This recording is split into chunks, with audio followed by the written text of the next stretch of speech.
Welcome to Oregon Voters Digest, the program that brings forward the social and political issues that are important to people living here in the Pacific Northwest. And now, your host, Bruce Broussard.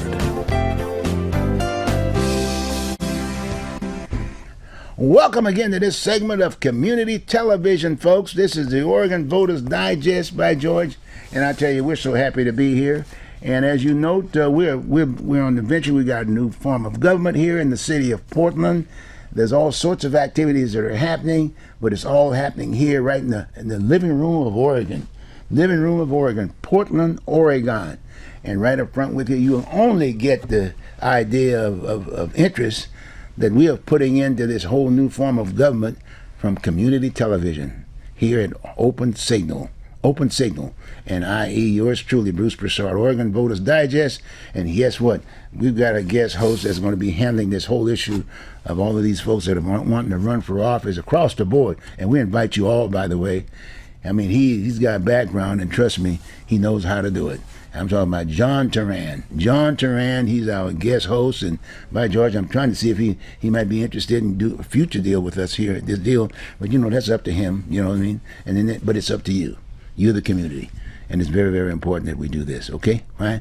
Well, anyway, that's what we're going to do. We're gonna be spending our time now, really reaching out to those individuals who are interested in dealing with the issues of our community. So we're looking for community folks. Yes. Who are going to be expressing the issues that we are concerned with.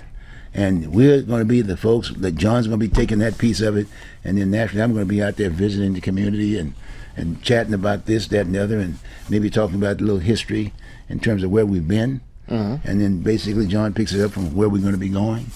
And at the end of the day, he'll probably be the new mayor. Oh, wow. But anyway, that's very nice, you Bruce. I think we should actually just start, recognizing the award you got this week for civic engagement. Somebody told me that you've been here at Open Signal since 1962. Oh yeah, it's been a while. It's been a while. It's been a while, John. It's been a while. Just like my age fact, it escapes me right now. You said 62, right? Yeah. The show started in 1962. But that was 26. Okay. But hey, good, you're right. There's an award right here. There's a community television award aspect of it over here at Oregon Signal, and you can just go on and read that piece off of that piece. There we go. It's Open Signal, Portland Community Media Center, Excellence in Civic Engagement. This was presented to Bruce Broussard for significant contributions to community media. This was given to him over on February 24, 2004, and both Kat Meow Garcia, Director of Community Media, Open Signal, signed it, and Daniela Karina Cerna, Director of Communications Distributions for Open Signal, also. Guess what, John? This is the first one that I got. When I first got when the studio was on Sandy Boulevard years back, when Neil Goldsmith put this piece together about community television. It was at the Comcast studio, right? That's right. No, it's Comcast, but it was a separate entity. Yeah. They don't deal. But this is the one I got. If you notice, it was the first cartridge, if you will. That's a video cassette. That's a video cassette. And this one was presented to me a humanitarian award. Very good. Imagine a Marine getting a humanitarian award. Does it open? No, but it's there. And then they put basically the disc aspect of it. So they got one. So it's this first, second, then third. Okay? Well done, sir. You got me? Okay. So, but anyway, I appreciate that very much, and we're looking for more. Awesome contribution to the community. Awesome job educating voters over all these years. Well, you're part of that, especially this one. Absolutely, yeah. You've been here how many days? This is we did our initial voter education series starting in December. Really? Yeah. So I thought it started just today. Oh no, we start. You're right. We've been trying to educate voters. We really appreciate it. Okay, good. We're gonna be looking forward to doing more of these, right? Okay. Yeah. You got me? Okay. And then so I don't know if you noticed, but back in December we were talking a little bit about the bottle bill. Mm-hmm. And since then, that issue's exploded in the media. I think when I did my survey, that was one of the questions on there, and I had 35% of people that were not in favor of the bottle bill. So 65% of people actually supported the bottle bill. I'm curious to see, I do have another survey coming out in March. I'm curious to see how public sentiment's changed now that they're getting educated on the issue, because it's just exploded. But then again, from the standpoint, from a historical standpoint, it was Tom McCall, right? Yeah. I mean, the automobile aspect of it. And during that particular time, we had problems. We had glass all over the street, this, that, and the other, and people weren't picking them up. Right? Kids were getting cut in the yards and things of that nature. And then all of a sudden, they were gone. It worked. They were gone, and it really got our first guest here. It really good. That's good. Yeah. That's good. So anyway, that was an issue, but at the same time, folks were kind of like doing what we want. We didn't have the problems with the drugs at that point in time. Well, I think I mean, you're right. People were using it. It worked. People were using it. It worked. It kept bottles off of our street. It was clean. And so like and that was something like we were really famous for around the country. Yes, you saw aluminum cans, and people would be like, "What?" Because they would stamp the states that had the redemption on it, and people that didn't live in the redemption states were like, wondering, "What's up?" And organizations were basically participating because they were using it to put into their programs, donations, all that stuff, and it was cleaning the city. Right. It was cleaning. People were picking up the trash. Right. That was the thing. That was the intent of the legislation, is to keep bottles off the street, make Oregon clean, keep our beaches clean. Tom McCall was really about clean beaches and access. And so now a lot of people, especially in the central city, are finding that it's having the opposite effect. That like the bottle collection areas are nexy for a lot of trash. I was just I live by Portland State, but I went over to Pearl District today, and I drove by I took the train past the Safeway, and they have actually cleared out all the drug dealers, and they've closed down the bottle drop. But just the blocks around there just have so much garbage on them. Right. But then again, here we go again. Here in North Portland. I was just going to ask you about in North Portland, there at Delta Park. Delta Park, that whole area, so to speak, and there's a bunch of commercial buildings there too, and businesses and whatever. And one of the main staples there was the large store, Walmart. Walmart was there. It's closed. That was across the street from the bottle drop, right? Right across the street from that area, so to speak. And they've closed, if you will. And even our famous Northeast Portland Black Mayor, Paul Knowles, was always going at Walmart because it was the only place to go to and get a pretty good bargain. You got me? But they closed up because of the theft and all this. Don't they have like senior days at like a certain time? Like it's only seniors. Yeah, they were doing. Yeah, they were doing that before 10 o'clock. It's only seniors. It was a neat piece aspect of it. And in fact, a number of folks. That's what I would have done. That's what I've been doing, because I live here in North Portland myself. And I would take a bag of deal and I'd basically go to the line and give it to one of the people there. Got me? Yeah. And talk to the homeless person. Kind of got to feel what's the problem? Where are you going? This, that, and the other. And we did. And there was a number of camps running around.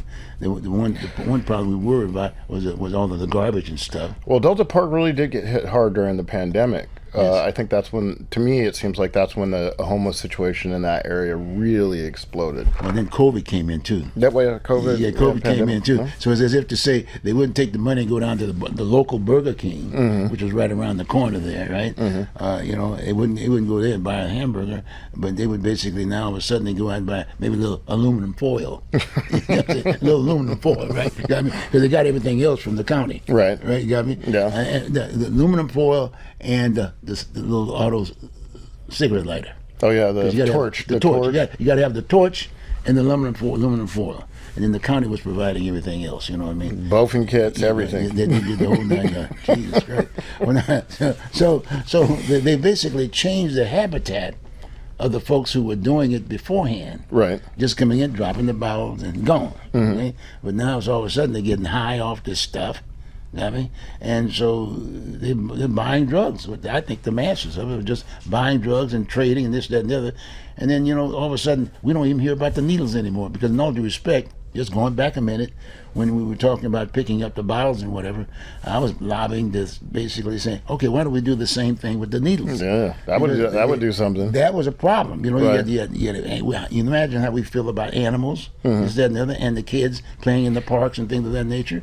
And that still is a problem, by the way. I had to teach my 3-year-old what a hypodermic needle was, and well, at least not to touch it. Right, We're downtown Portland. Right. But largely, the hypodermic needle stuff has gone away, and it's still there. It's moved over to the foil mostly. That's the foil. It's the foil. But my point is that we maybe need to get back and discuss the whole issue again across the board, and we still have the human issue aspect of it. Well, but the human issue aspect. But we're also seeing our the benefits, the food benefits being abused. I don't know if you've ever seen any of those videos on TikTok of people going in and buying a case of water, pouring it out outside, and then returning it in for. And so I guess even like the drug dealers now are taking cans. That's what one of the articles in the Willamette Week just talked about. Is that right? Yeah, that the drug dealers over downtown were actually just set up to take the cans, and they were redeeming them themselves. And then I guess there's been a little bit of public pushback in your neighborhood about they want to put a new bottle drop over on Lombard. That's been on Lombard. Yeah. That used to be a bottle bill. Then they want to reopen it, so to speak. It was I think it's a dollar store. It was one of the dollar stores. And what happened there is that all of a sudden some of the staffers were having problems with some of the folks that were coming in and taking a few things, okay? And as a result of that, they did graffiti on the building to the point that no one wanted to go in the dollar store. And it was a nice little location, if you will, for a dollar store because you get those cheap bugs. A lot of people are concerned about, excuse the French, you got the New Seasons, and folks can't go. I can't go there. but the point, but the point, but like you said, but the point of the matter is that it does cause. We need to look at this issue. They shouldn't just basically say. Then that was the other concern. Well, I'm still trying to figure out. I'd like to find out who sponsors this stuff. Is this something that the city or the state sponsors? Who decides where the bottle bill is? Yes. That's a good question. I don't know the answer to that, but I do know basically, and we did talk a little bit about this on the other show, is any store that sells single serving drinks is required to take redeemed bottles. Okay. And then they're allowed to set a maximum number of bottles. If the store is under 5,000 square feet, they only have to do something like 44 bottles per day from a person. If they're over 5,000 square feet, then they have to take 144. So that was one of the reasons why the Rite Aid over in on Lovejoy, or Northwest Portland, that's why they closed, because they were just like 5,001 square feet. And then also another thing that goes into it is that if there is a bottle drop located, there's like an area that is exempt from having to collect bottles. So like if they had a bottle drop here, all the stores within a mile wouldn't, this is just all hypothetical numbers, but all the stores within a mile wouldn't have to take the bottles anymore. And then so it was creating these little islands where it's like you've got bottle drop, and then you got the stores right outside their jurisdiction, and then they're getting hammered. One thing we've forgotten too, what happened before the bottle bill? And let's say what happened before the bottle bill, and then all of a sudden all your major stores were basically taking the bottles. They were taking the bottles. And what I saw into that, if we were talking about the homeless folks and the folks that are concerned about it, they shared it at all of the stores. So consequently, the people within the community would deal with the issue of peddling and things of that nature. You wouldn't see that much, that much of those issues of concerns that they were having. Now, they basically, somebody lobbied, if you will, and made a business out of it. They made a business out of it and said, we're going to locate it over here. Well, Willamette Week did a really interesting deep dive. Did you talk to that piece? And it's like there's a very interesting beneficiary from the unredeemed bottles, and those are the bottle distributors. or like Columbia Bottling, right. Maladus, Right. Those guys. So if the bottles aren't returned, then that money just goes into a pool and is distributed to the owners of the beverage corporation. The owner of the beverage corporation are basically all the distributors. And so last year, not the amount of distributions, but the amount of unclaimed bottles was 33 million, I think, last year. So that's a big chunk of money. That's a big chunk of money. But beforehand, see, but they were sharing it initially. The Safeways, the Fred Meyer, even the small stores, you know what I mean? They get a piece of the action. Yeah. But someone came in there and said, no, we're going to centralize it, okay? Right. And as a result of that, a lot of folks are left out. Even the small businesses are left out. And then so like as a small business, the small business owner, as soon as they collect a deposit, they just have to basically write the check immediately to the distribution company. Right. But the stores, but I think the people who were basically taking in those bottles and the other beforehand, but all this other stuff happened. It was like they're servicing the customers in the community. They would never have dirty stuff around the stores. You know what I mean? There was no pickup. There was no trash. There was no loitering around the stores as far as the stores were concerned, and even the small stores, because they were part of the community. Right. And they were responding to the community, because you're not going to go to this store if you see all this kind of crap. You go to the next store, right? But it was working. Before we got in that, McCall didn't do the piece of basically let's centrally locate it and sell this business and do a one-stopper. He did it for the community. Yeah. And that's the thing. I think we need to go back to the community and look at that. I like that. Okay, I do. Okay.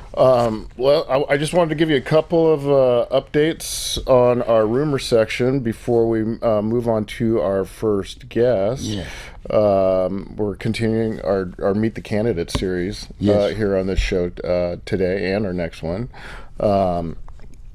So, wanted to start off with a couple of latest in the mayor's race. We've got two new people that have entered into the mayor's race. Keith Wilson. This is actually his second time running for office. I believe he was in the same race as Dan Ryan and Loretta for city council. Yeah, exactly, 2020. He's a big transit advocate, and he's president of the regional transportation company Titan Finance System. He also started the Homeless Court program in Multnomah County, which removes fines and warrants for people experiencing homeless after completing a rehabilitation program. I did get his email from his campaign talking about his campaign kickoff. It was last Saturday over in North Portland. I haven't heard any reports on the turnout or anything like that. But one of the interesting things is that he wants to end street camping within a year. Street camping. Yeah. But I don't hear the homeless. Yeah. Is it a homeless street camp? I mean, I don't know what he's talking about. The street camping. I mean, give me a break. I mean, it's homeless, homeless, mental illness. You know what I'm saying? Drugs. And was it? You know what I'm saying? Maybe he's not proposing ending all that, but I think he doesn't want to allow people to just camp wherever they want on the street. Okay. Well, he's coming to the right place. He's coming to community television because the community folks really know the definition. They're looking for a resolution of a lot of these issues, and a lot of times they don't know how to go about doing it. So please, it's very important to have your resume when you come here. Otherwise, you got to deal with John. And you got to deal with Bruce. Okay, and then the other mayor candidate, I'm not really sure how to pronounce her last name, but it's Liv Osthus. Liv what? Osthus. Osthus. Osthus. Osthus. I mean, Osthus. Osthus. Okay. Well, anyway, she's a candidate. Yeah. Well, she's a Portland-based stripper. What? Portland-based stripper. What is that? She's a dancer. She takes her money off, and people pay her for that. What? She dances at Mary's Club. You're hesitating about letting me know what. I'm from the old school. I don't know anything about this stuff. I mean, we are looking for leadership. I mean, does she have a? So Portland actually has one of the Portland, as you may or may not know, you've been a married man for a long time, so you may not. Oh yeah, very much so. But Portland has the most strip clubs per capita in the nation. And another thing that makes it unique to other places is that we provide full nudity and full bar. So other states will only do like pasties and no bottom, but you can have a full bar or just beer, and then you can have full nudity. So you mean here in our city? Yeah. So this is that's got to be an issue. I mean, maybe the next candidate could talk about that. Well, we didn't let him know he was going to be talking about our strippers here today. But it's not an issue. It's not a major issue from the community. But anyway, you got. But the thing about it is, people from all over the country actually come here. Like people from Las Vegas will do their bachelor parties in Portland because, which seems kind of crazy. You'd think, oh, somebody from Vegas wouldn't want to come to Portland for. But it's about the nudity thing. Yeah, nudity and full bar. Cut him off. Tell Wheeler tell our present mayor he's not running anymore to maybe tell these folks they go back. We have a problem right away. Folks come into our living room. We got to clean it up. But as for Asta's resume, she is a published writer, a singer, and a public singer. She was in a documentary, Thank You for Supporting the Arts. She's lobbied extensively for the rights of sex workers. I don't know if you recently saw, but one of the strip clubs recently unionized. What? Yeah. The union? Unions. We have union strippers in Portland. Union strippers. Yes. So they're getting a fee off the strippers. What is that? What is that? Fee off the strippers, huh? What is that called? What are they exchanging? What is that called? I'm a layperson. I'm a layperson. I'm sorry. I mean, that's you notice it came out. I didn't hesitate to tell you what the deal is. Come on, John. You got to be kidding me. This is just the way. I just report the facts. I just report the facts. Do the unions understand that on the? I just report the facts. We've got a lot of union folks, retirees, and folks of that nature here in our community. Yeah. And I'm sure that they have they seen this particular. She has a 2020 TED Talk that's available on 2022 TED Talk that's available on YouTube. I would highly recommend viewers take a look at her. I'm going to reach out to her personally. Oh, so you see, reaching out to the? Yes, I'm going to stop by after the show today. At the place. But no, I do actually. Mary's Club does hold a very special place in my heart, being a downtown business and the oldest strip club in Portland. And I do have a rapport with them, and so I will stop by and at least introduce myself and let her know about Oregon Voters Digest and what we're doing over here. I know that Mingus Maps is one of her big supporters and actually pushed her Mingus towards Maps. Wait, I've heard that name before. He's running for mayor. He was a city commissioner, wasn't he? Yes. Well, he's not commissioning. Well, he's running. He's still mayor. He's still city commissioner, and I was hoping to. My point is that. Well, that's close the rumor section with a little bit of talk about the unions because we look for more police. I mean, that's. Well, no, a couple of unions have already endorsed. The musicians union has given early endorsements of the city council race. The unions are all over the place, boy. And then, I still think it's a little bit early since, very early. You can't even officially run for office yet. Jesus it's like that's a way to kind of create a little bit of resentment with people. The unions are really just trying to take the lead role now. But yeah, so the first out was the AFM Musician Union, Local 99, which threw its weight behind Jamie Dunphy in District 1 in October. They endorsed in October last year. Jesus Christ, man. And then Tony Morris in District 4 and Jonathan Tassini have both racked up multiple endorsements from regional trade unions. The Ironworkers Local 29 has already picked up a roster of candidates, including Jamie Dunphy, Steph Routh in District 1, Jonathan Tassini in District 2, and Tony Morris in District 4. And then the other thing that actually happened last week was Dan Ryan is the first sitting city commissioner to give an endorsement in a race, and he endorsed Stan Perkin, the president of the Pearl District Neighborhood Association. So we had been talking about that. Wait. You said he endorsed Stan Perkin, the president of the neighborhood. What is he running for? Portland City Council District No, 4. you said he was endorsed. He was endorsing the neighborhoods. You said the neighborhoods should have endorsed him, right? No, the other way around. So Dan Ryan, he's running for seat 2, Right. District 2. Right. Because he has so much name recognition, he doesn't have to worry about building his own, candidacy. Well, it's PR. What he's able to do is go out and select a slate. And so we talked about how, you remember we were talking about how slates are going to be developing? Well, this is what he's doing. Is he's Well, it's unfortunate Dan hasn't done his job yet. See, I mean, as far as I'm concerned, I supported him totally from the standpoint that he was going to deal with the whole issue of homelessness, as far as housing and things of that nature, and he left that job, and now he's running. And he won't come here. I mean, well, we'll see. This is about community. I mean, this is community. This is not about all these other entities that you've mentioned. It's about community. We've got issues of homelessness, mental health, housing. So we're looking for leaders, if you will, to elect to be responsible for solving our problems by basically entertaining those, talking about them, and making them laws, so that in fact we can get back to our city of roses. That's the bottom line. Right. It's community. We've got our first guest here. We got our first guest in? David Linn from District 1. I'm looking forward to David. Let's get him over here on the show. You want to do the seat shuffle? We can definitely do it. We can do it. This is community television. All right. He is from the community, and we like that. Okay, good. Come on in, Dan. Well, these are some of the awards we've gotten for our community. See, the talk shows. We'll give you this. Okay, Dan. Yeah, come on, get on that one over here. You get over there. Oh, And then I'll get a shake. I'll shake his hand, and we just keep on doing it. Then no problem. Dan, all right. Thank you so much for having me. Thanks for running. You're looking great, buddy. Thank you very much. All right, sounds good. Okay, all right.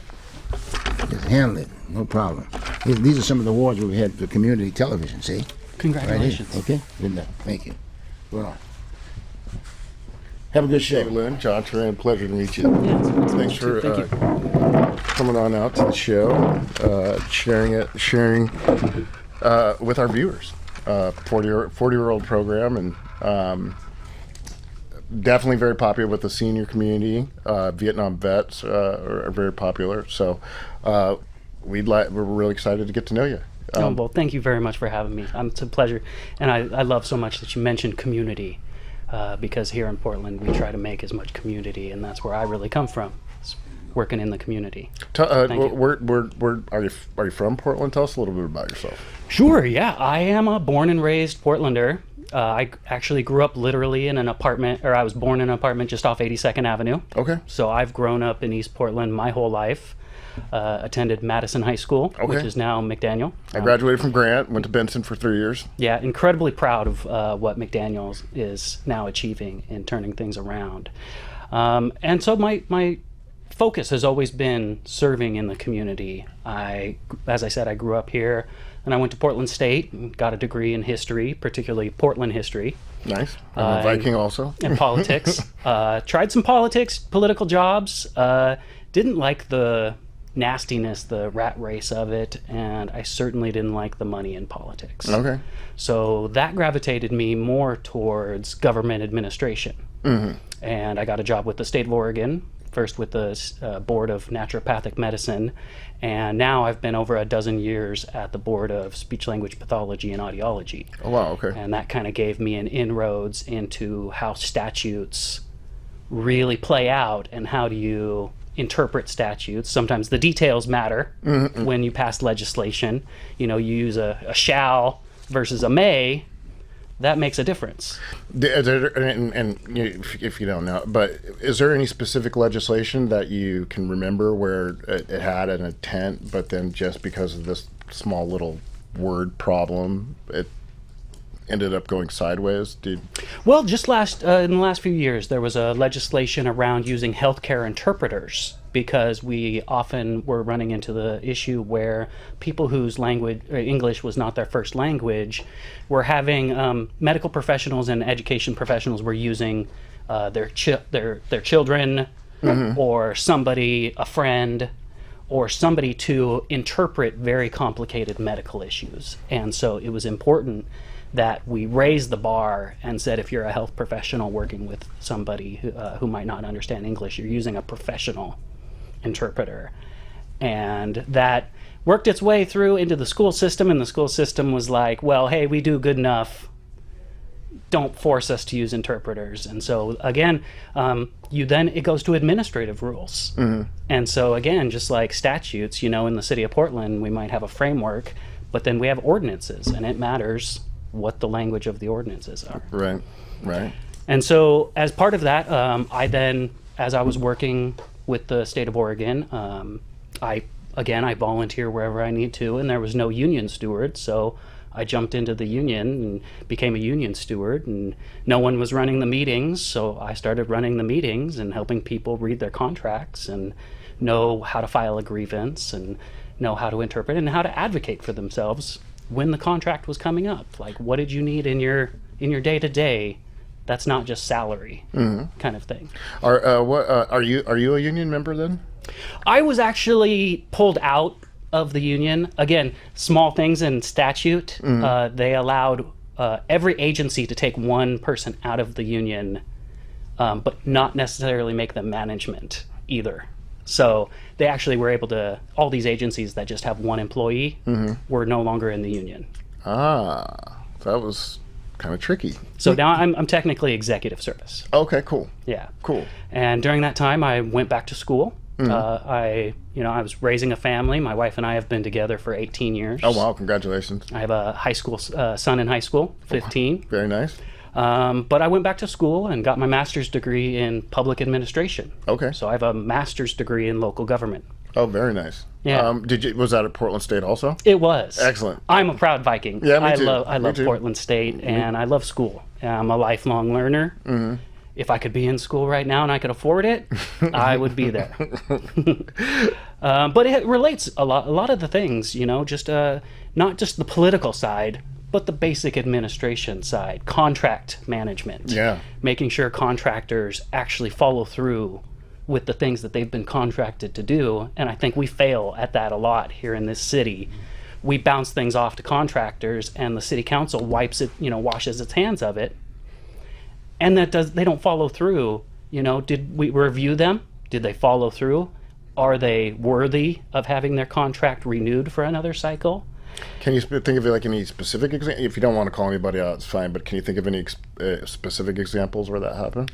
Well, as being I love government, I read the audits. Oh, wow. Which okay. I'm not sure if our city councilors always do. And there's an audit there, I think about a month ago.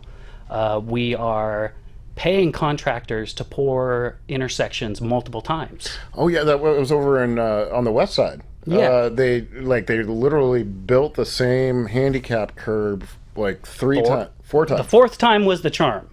I read little auditor reports too sometimes. And yet now the policy it said the policy is not to pay for non-complying work. Yeah, that's basic.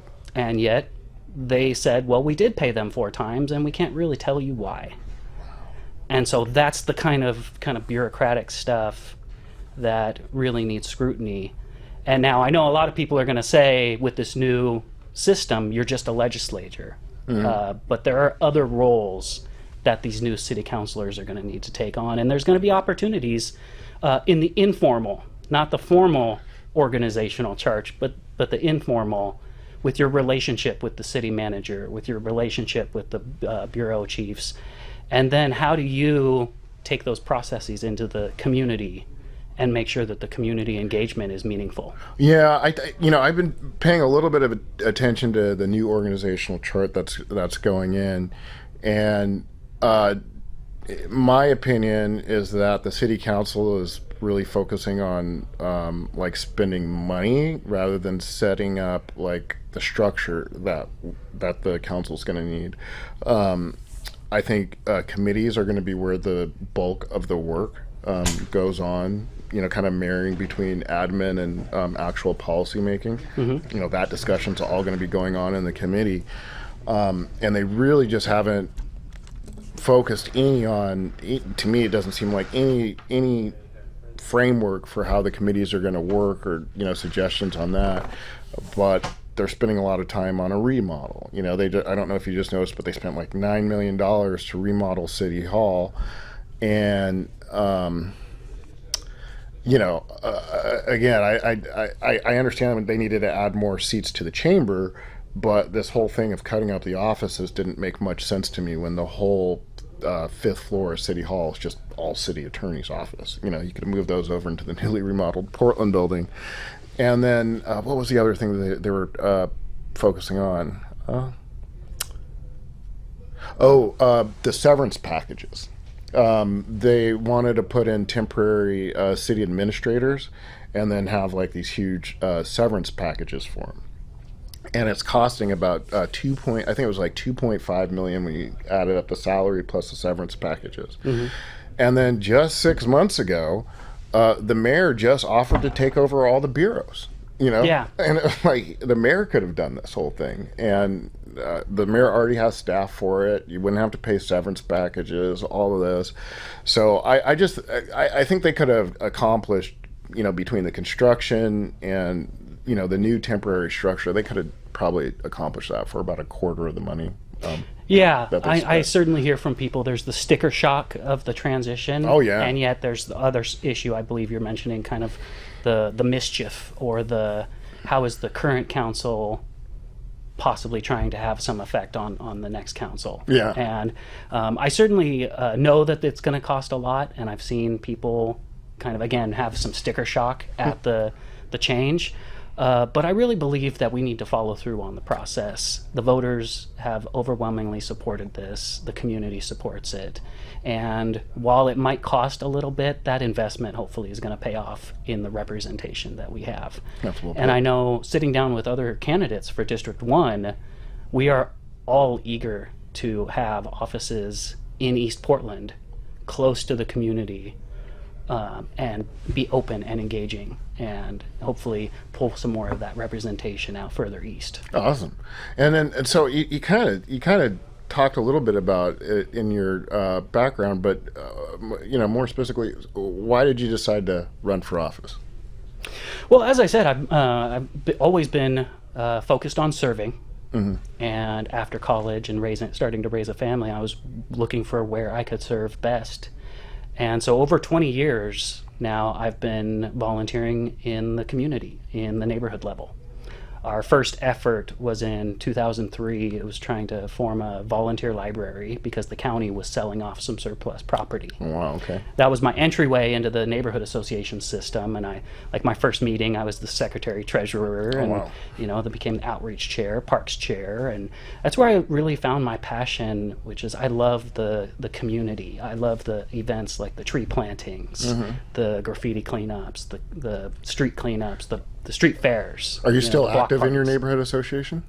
Absolutely. Oh, and which neighborhood association is it? I'm currently president of the Centennial Community Association. Oh, okay, excellent. And so I've actually been chair of the Montevilla Neighborhood Association, where I grew up twice over the years. And so that first round, I just kind of worked my way up. As like I said, did parks, did outreach. We did newsletters. We would go door to door handing out stuff. And we did cultural fairs at PCC. And then I left and then, started my career, went back to school, got married, had a kid. And then, but of course, growing up here in Portland, you're a renter, you bounce around a lot. And we found ourselves back in Montevilla in 2015. And then I got involved again, and it was a much different experience. After 2008, after the housing crash of 2008, a lot of us in the community saw the homeless problem growing, and we tried to convey to our elected officials the urgency of the matter. And I'm trying to tell them, neighbors here are getting angry, at each other. People are losing compassion. People are losing the empathy that I've always seen in them. And we need to do something drastic. And yet we saw kind of half-hearted, half measures. And that really, by the time the second time I came around to the neighborhood association system, there was a lot more controversy and contention, and people, a lot more anger in the community, and that really, you know, hurts me when I see a city I love so much, and like a lot of Portlanders who love Portland, we love it in spite of the difficulties we face, and we acknowledge, you know, the bad parts too, but we don't stop fighting to work on them. Yeah, that's well said. Yeah, it's for me, it's you know, as a Portland native, you know, I'm 48, so I was born in you know, 75, and you know, largely I've seen our trajectory be like an upward one, you know, like momentum growth wise, and then so that trend has changed a little bit in 2020, and so that represents like a really big difference in Portland, you know, for me. And I'm really curious to see how it does, you know, impact the political climate, especially come in November. Will that be reflected in the way that people vote and everything like that? But yeah, it's a really interesting time. So go ahead. Well, still, I show up, and that's what I have a reputation for in the community: is showing up, doing the hard work. When 2020 rolled around, my son, you know, like many kids, was struggling, and I saw an opportunity to serve on the school board. Oh, wow. Okay. So I am currently a member of the Centennial School Board as well. Awesome. And that gave me an opportunity to grow and kind of learn more of the working with other elected officials on a board, you know, doing more to not just throw out ideas in the middle of a session or something, but really do the homework, do the groundwork, and bring everybody along with you. Not like some of our city councilors, where it seems like a bunch of people do a lot of work on a subject, and it gets to city council, and it seems like they just throw it right in the dustbin. Or try to take complete credit for it. Yeah. Is there any, I don't know if legislation is the proper word when it comes to the school board, but is there any kind of like rules or legislation that you've passed there that you're particularly proud of? Well, one of the first things I was able to do was make sure that the sale of property was being properly bidded out, and there was a particular property that was going to go for way too little. And, you know, I pulled out my phone, I pulled up Portland Maps, and I looked at our old sale price, and I looked at the purchase price, and I'm looking at what they're offering us, and I'm like, there's not much difference here, and I'm sure property has gone up in a few years. Yeah, oh, yeah. So we were able actually to get an extra $500,000. Oh, wow. Okay. By putting it out for bid. Excellent.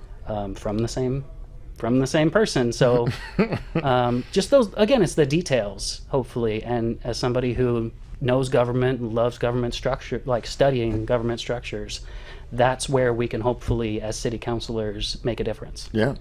And then in a perfect world with the perfect mayor, the perfect city administrator, and the perfect colleagues on city council, what would be like the first or second, maybe one or two pieces of legislation you like to pass at the city level? Sure. Yeah, I have some ideas, although I would preface it. The first is going to be building teams and building collaboration with the new city councilors. I'm already sitting down, and several of us in District 1 have already been meeting regularly, and we're talking about our races as not competition, but teamwork. And then how do we bring that camaraderie onto the council with us? The first big job is going to be getting a world-class city manager. Yeah. And that is going to be very important. And then we need to build strong relationships with that city manager. And one of their qualifications are going to be how do they work with the city councilors, and then through them, the community, and make sure that the community is represented. Yeah. East Portland is facing a lot of problems and a lot of disinvestment over the years. While we might have only 1/4 of the poverty, our African American families are double the poverty level. Latino and Native American families in East Portland are at twice the level as the other districts. And we don't even get 1/4 of the funding, we get less than 1/5 of the funding. Oh, wow. Okay. When you split it up. So there's been historical disinvestment that we need to make up for. and then hopefully that we start looking equitably around the whole city and making sure that every community is being brought up. And then on top of that, we're dealing with the problems that we have in the city. So then the next thing that we need to do once we get our crack city mayor, our manager, is working on the houseless problem. And that is going to take collaboration with all of our government partners from Metro, Multnomah County, and our state partners. And we need to first have a short-term strategy of how do we get everyone into dignified housing that lasts, that works, and I've heard from a lot of people that we're going to need caseworkers. That's one place where Multnomah County has fallen behind in other places, to make sure that once we get people into services, there's someone to help them navigate the next steps. So we're not just throwing services at people that aren't the right fit for them, and then they leave and get back into back out onto the street, and we've wasted time, money, and they've wasted the opportunity to start moving back towards stability. So like at the neighborhood level, 5 years ago, we had a forum. It was 5 hours long. We had multiple panels of government agencies, nonprofits, homeless people themselves talking about their experiences. And so we've done a lot of the work, but we need the follow through. Yeah. Get the So outcomes. the whole menu of housing options, whether we're talking about community land trusts, community land banks, are you familiar? Yeah. My first real estate project out of college, I was working for a builder of affordable housing, Rosemont Commons over here on the old Abbey at the Catholic school down here, and then that was land banking, and then we did shared appreciation mortgages over on East Kirby Street. Was that St. Francis? The one in North Portland? It might be. It's Well, St. Francis is right here at Southeast. okay. right No, over here no, at Southeast. no, not that one. St. Francis is the one over on like 11th and Stark. No, this. What is the? I feel bad, but it's the Catholic school up on Portland Boulevard. Not I'll- University of Portland. not that one. I'll get. Is it Holy Redeemer? But yeah, there was a big abbey behind that, and it turned. So Tom Walsh of Walsh Construction, he'd left Walsh Construction and went and became the general manager of TriMet, and he was responsible for building the West Side Line. So after that was finished, he started up an affordable housing company, and I came on and helped do his marketing for it. Yeah. Well, community land trust, it helps people afford housing that they would never be able to afford, and the government can't subsidize that difference. So that's a way. Home sharing. There's a lot of programs to help people combine living situations, and even sometimes where maybe the younger person is helping the older person with, just getting groceries and stuff like that, and that's part of the rental agreement. In East Portland especially, we have a lot of high density areas and then very low density areas, and we can definitely use a lot more accessory dwelling units being put on a lot of these very large lots out in East Portland. Is there any kind of impediments to ADUs in general? Do you think like the fees associated with them now are a little bit onerous, or? I think we're starting to get better at it. I've heard a lot of people, they kind of wish that there was just like set models that they could pick and choose from that would bypass a lot of the permitting. That's a good idea.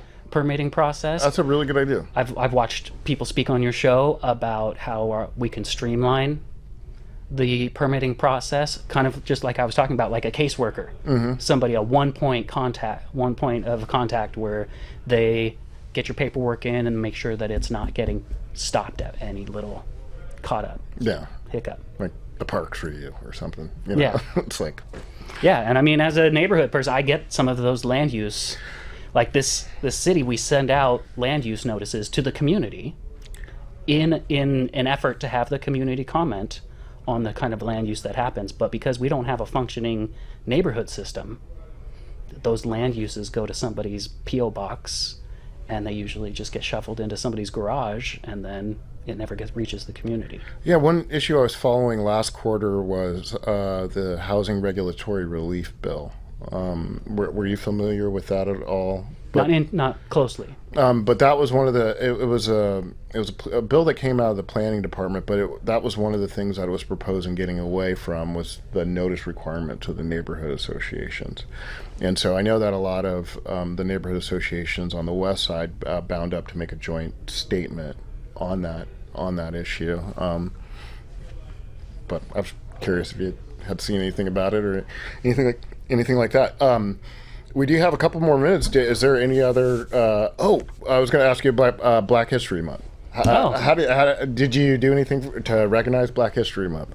Of course. Well, as a student of history, as I said, Portland history, I've worked on projects, particularly about New Columbia, which was related to Old Columbia, which was related to the Vanport, and my son.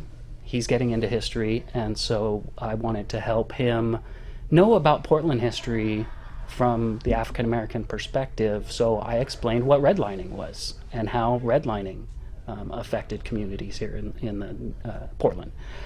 My grandmother was actually active 60 years ago in the Buckman neighborhood when the War on Poverty funds were not reaching the communities they should have been in Albina.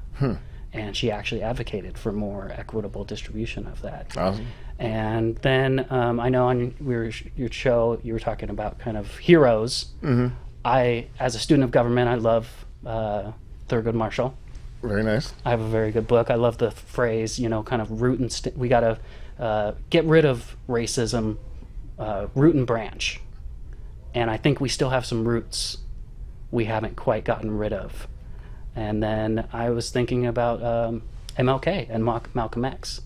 You were talking on your show the other day, and I think some people see that as kind of a dichotomy of nonviolence and violence, when both were talking about how their communities are affected by police brutality, and what is the way that the community can advocate for itself to make its citizens safe. And in that aspect, they weren't too far off from each other. Yeah. So. I don't, and if you don't want to talk about it, but we did have a couple times. I don't know if you noticed that, but public safety is a big issue for this election cycle, and we were going to talk about it a little bit on the next show. But the Portland Police have just submitted a petition for 2 new initiatives. One was to overturn a lot of the accountability board. Sort of the teeth in it that allowed the board to punish bad officers. And then the other one, and I'm not sure where the funding on it was from, I hadn't dug into that, but they wanted to increase the number of patrol officers, but also increase funding for Portland street response. Had you seen any of this come through at all? And if you did you have any thoughts on it? I do follow this. I follow it very closely. Growing up in Portland, we've seen many marches.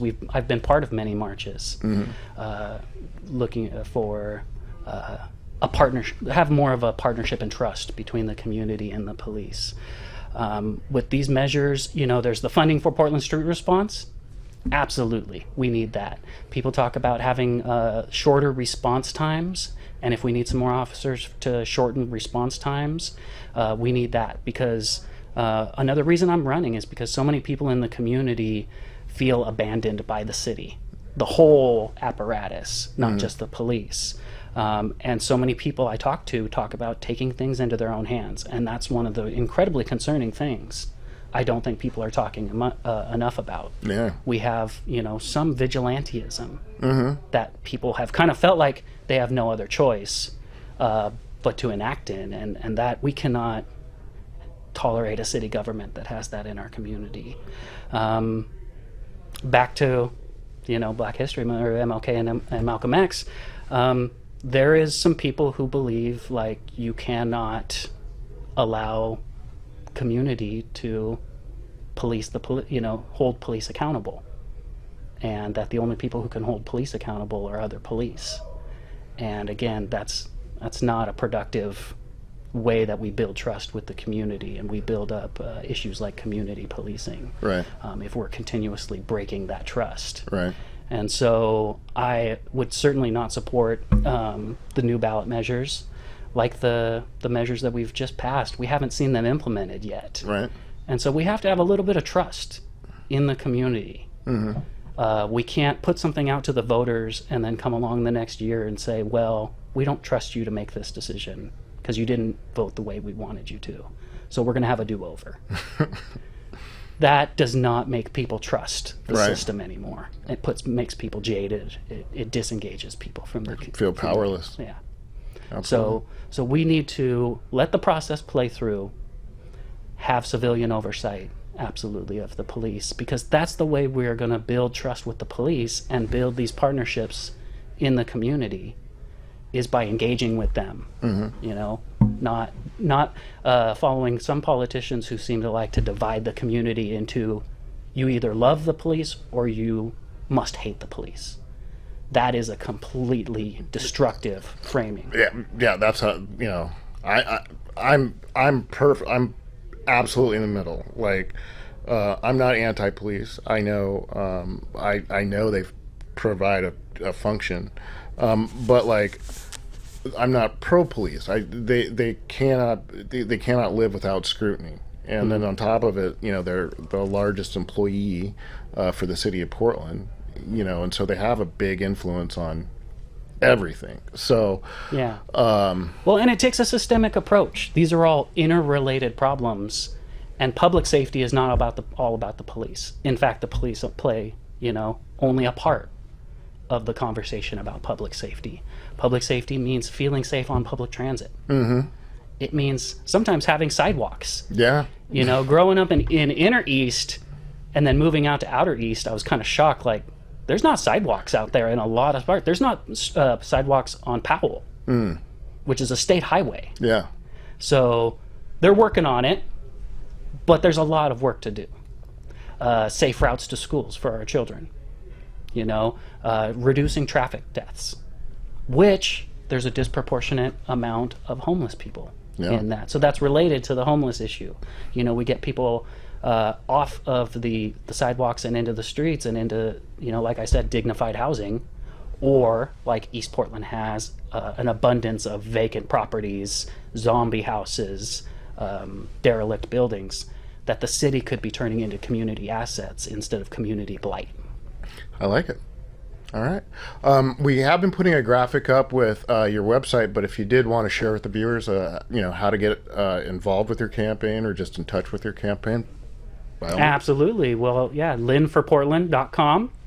We welcome all volunteers, and we are happy. We are part of the small donor program, so we are hoping that Portlanders all over, you don't have to be in District 1, could make a donation of, you know, even $5 to help us get to that matching spot. Because then we're just going to do the work of knocking on doors, and shaking hands, and putting in the work in the community. Awesome. Well, thanks a lot for your time, man. Really Absolutely. appreciate it. Yeah. Thank you. It was a pleasure. Pleasure meeting you. Thank you, everybody. Cool. You can go ahead and pass. It's community TV. Right. And I'll send you the photo of you and Bruce. I'll text that to you after the show. But Really, I've really enjoyed your show. all right, thank you. Appreciate it. Okay, folks, that's the show one today of our Meet the Candidate special. I'm your local denizen, John Toran. I'm not a host. I'm just guest hosting here for Bruce Broussard. Please join us for show number 2. We're going to have Shannon Singleton, candidate for Multnomah County Commission, up for an interview. And that'll be very close to a wrap, I think. There it is.